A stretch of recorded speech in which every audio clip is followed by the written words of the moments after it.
At the beginning of the movie, we see an experienced fisherman heading out to sea. Like thousands of times before, he casts his net from the boat, but something goes wrong and the net gets caught on something on the ocean floor. The fisherman dives down, but he can't make it back to the surface as a huge school of fish surrounds him. Charlie, a lighthouse keeper, calls her colleagues in Germany to discuss current affairs. She's interrupted by a signal on her monitor and rushes off to investigate. Charlie has to swim to the duty buoy to dive into the water and retrieve a sensor that somehow got tangled up in fishing nets. Strange things are also happening in Canada. Leon, a young whale researcher, is called to Vancouver's City Beach, where a giant killer whale washed up a couple of hours ago. After examining the animal, he heads to the fishing dock to find out who among the poachers caused serious cuts to the killer whale. An old fisherman takes Leon to his boat and shows him the bitten side of the vessel, which was used to try and overturn the killer whale. Leon doesn't believe this story, but the man is sure that the fisherman wouldn't lie to him and that they had to destroy the whale to save themselves. Charlie and her new friend launch a repaired sensor into the ocean, tasked with tracking marine animal population.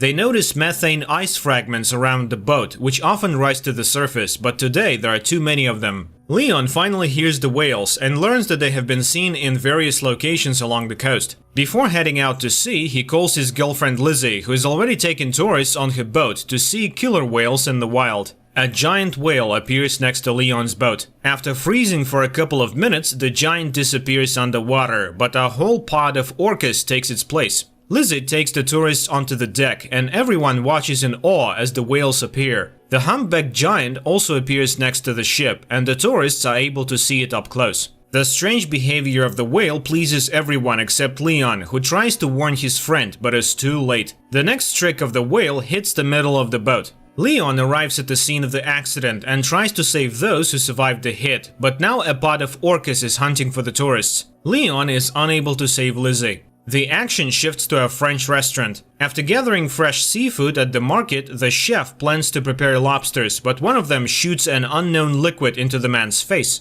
After wiping his face, the chef continues working, but by evening he and two other cooks begin to feel ill. The chef passes away that same evening, and the two young cooks are taken to the ICU, waiting for the test results to determine what happened. At the same time, a Norwegian ship in the sea lowers a camera to study an unusual phenomenon, an invasion of ice worms. A few specimens are brought to the surface for study, and the scientist finds a new peculiarity. These creatures have jaws and reproduce several times faster. A commission is formed, and everyone agrees that they have discovered a new species of worms and bacteria. Leon talks to the owner of a fishing boat who was also a witness to the humpback whales attacking other boats the day before. In addition, Leon is shown another anomaly. The bottom of the ship that returned from the sea is covered with a thick layer of mollusks, which has never been seen before. A group of scientists launches a sampler onto the seafloor to check the soil where worms were found, but due to a methane leak, an explosion occurs. The ship manages to survive, but the team is greatly frightened. The scientists are not only scared of the mistake during the operation, but also the results of the test. In addition to the worms on the seafloor, there are bacteria that eat ice and can reach the very bottom. Jess records a video message to Charlie when something strange suddenly happens and alarming readings appear on the monitors. The water under the ship starts boiling and something pulls it down into the depths. The action shifts to Venice. A young man in love reads poetry on a bridge when suddenly the book falls from his hands and ends up in the canal. The couple immediately forgets about the poetry book because before their eyes is an even stranger sight. Thousands of giant jellyfish rise to the surface. Analysis of the bacteria from the infected chef reveals a new strain that feeds on blood cells. It turns out that several more people have died after visiting the restaurant on the coast. Leon requests permission to perform an autopsy on the killer whale to find out how pollution affects whales and whether this could be related to changes in the behavior of these giants. There is nothing inside the whale that could scare the experts, but Leon finds an unknown substance in its brain, which is sent for analysis. Another victim of infection appears, a young man from a car wash. By putting together all the events, the scientists understand that the bacteria spread from the restaurant through the water supply system. Leon is informed of new cases of whale attacks. Looking at the map, the guy finds a pattern. All the changes occur with the whales during migration. To verify his suspicions, the guy sails to the place where the whales are resting during their sleep. The dive almost ends in tragedy, but Leon manages to install a camera on one of the whales and get out. Sigur finds out that the Japanese have also found the worms, but they are not in a hurry to report it to the world. Recordings from the cameras are checked in 2 laboratories at once. Leon's footage shows that the whale pod descended to the very bottom, where they were met with strange glowing. Far from the events, a new incident occurs on the coast. Hordes of crabs crawl out onto the streets of a small village. Another shot of the seabed finally lifts the veil of mystery. It turns out that one of the oil and gas companies was drilling ice in a forbidden place and damaged the seabed for several kilometers. Leon has to sneak through a fence to get to the guarded port area to collect a few more mussels for analysis from the ship, but he is caught by security and arrested. In the morning, Mr. Sato, the Japanese owner of the ship, contacts Leon. He asks the guy not to trespass on his territory in this way again, but promises to provide access to all materials for study. Charlie only now receives the message recorded by Jess a few minutes before the tragedy. When the emotions subside, the girl manages to notice some peculiarities on the recording. For example, a glow behind the porthole. Crabs are being delivered to the laboratory, which have started to emerge on the surface in different parts of the world. As expected, they too are filled with a strange substance that absorbs blood cells at an incredible speed. Charlie is reviewing the video repeatedly, not understanding what else is wrong with it. Finally, the girl's hearing catches a sound that is very similar to the sound from the deep sea recording. The girl contacts the laboratory and shows them a part of the recording that caught her attention. But her stern boss, Katarina, rejects all the scientists' ideas, considering the sound on different recordings to be just random noise. She orders Charlie to finish up the work and shut down the station for the winter without coming up with incredible theories. But after cooling down and carefully considering Charlie's words, Katarina still decides to test this hypothesis. And a helicopter with a group of scientists and a deep water device arrives on the island. The device is delivered to the island by Sigur, and after handing it over to Charlie, he's about to leave. But at the same time, emergency messages come to the scientists on the mainland. They are only able to reach Sigur and inform him that a terrifying tsunami is approaching the coast. Those who see it with their own eyes realize that there is no chance of survival. Sigur manages to warn Charlie and they leave. At the conference, scientists give a report that the discovered bacteria intentionally infect humans, and soon everyone will have to flee far away from water sources. Leon tries to warn his fishermen friends about this, but none of them are ready to live on land, choosing to die in their familiar environment. Rahim meets Leon at the Institute to participate in a scientific conference. The best minds gather to discuss what is happening, and most agree that there is some force at work that wants to drive people out of the ocean. Only Katarina is against everyone else. She refuses to abandon the knowledge and convictions gained through years of experience, so she orders the group to seek a logical explanation based on science. Despite objections from their mentor, the group of scientists presents their theory to the public, convincing the government that marine inhabitants infected with bacteria are intentionally attacking humans.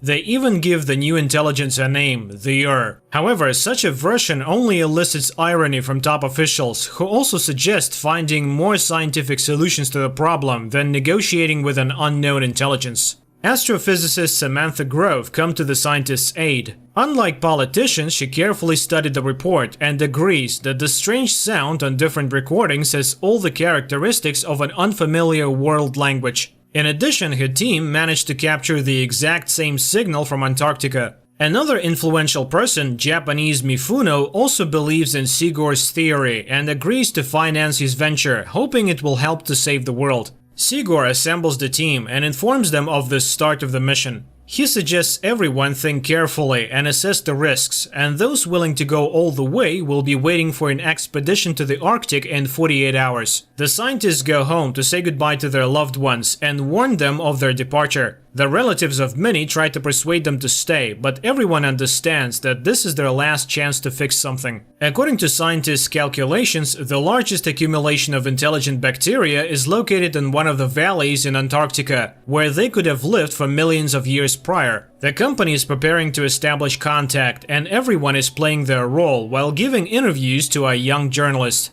Finally, the equipment on the ship starts buzzing with interference, and the scientists prepare to capture a signal from the mysterious organism. Sarah, Mifuno's assistant, sits down next to Leon at the table and confesses to him that she would have never believed in their theory if it weren't for her boss, who has proven over many years that his intuition never fails. Samantha is devising a plan. She intends to add a sound of a human child scream to the organism's audio signal and return the recording to the intelligence to show that they are ready to communicate. Charlie asks a colleague to take her with him in the diving apparatus to the bottom. The ship drops anchor and the scientists begin transmitting the sound message. Meanwhile, the daring couple gets into the capsule and prepares to dive to the depths. The whole team is eagerly awaiting any reaction, and finally movement appears on the radar and the sensors pick up a sound signal. The team from the capsule tries to contact the captain's bridge to report that their fans are malfunctioning and they are running out of oxygen, but communication is not working. The chief pilot, Luther, is ready to return, but Charlie notices some movement and turns off the lights, waiting to see what happens next.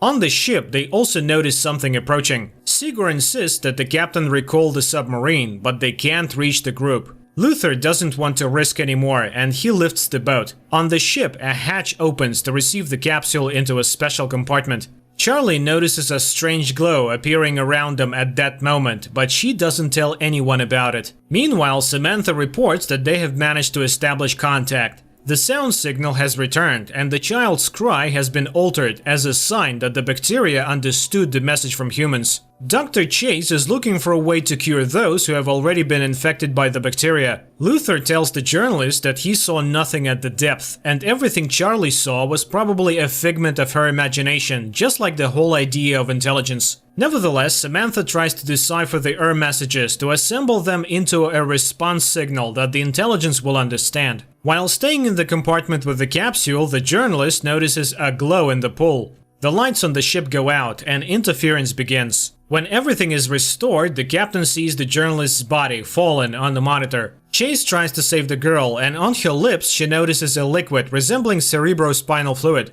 Samantha tells the team and the captain that during the voltage surge there was a signal surge and it was so low that no one heard it. But most importantly, in the opinion of the astrophysicist, it originated from inside the ship. Charlie listens to what her colleagues are saying, but she never musters the courage to tell them that they brought the bacteria into the pool. Leon visits the girl, whose body has become covered in strange spots. The doctor asks the guy and Sarah for help. They must hold the girl while she takes a sample of the spinal fluid for analysis. The doctor tells the team about the results of the analysis. The substance previously found in marine creatures was discovered in Alicia's spinal cord. Chase believes that bacteria were attempting to merge with the girl's cells, and Charlie admits to seeing the glowing enter the ship with them. Samantha records a new message for the this time including an audio image from the astrophysicist. Charlie goes down to the sealed compartment without permission, and the pool starts glowing again, creating unusual shapes with the light. At that moment, Samantha receives a response message from the entity, which also contains an image. Mr. Mifuno's helicopter lands on the ship, as he wants to be present for the opening. Sigur shows him the recording from the pool cameras, and the image sent in response to Samantha's message. According to the astrophysicist, they have an image of the super ocean that surrounded a supercontinent millions of years ago. According to the scientists, the reminded them that they were, are, and will be on Earth much longer than humans, and all they want is for the oceans to be left alone and not destroyed. But there's good news. Since the entity is responding to messages, the team has a chance to negotiate and reach a ceasefire.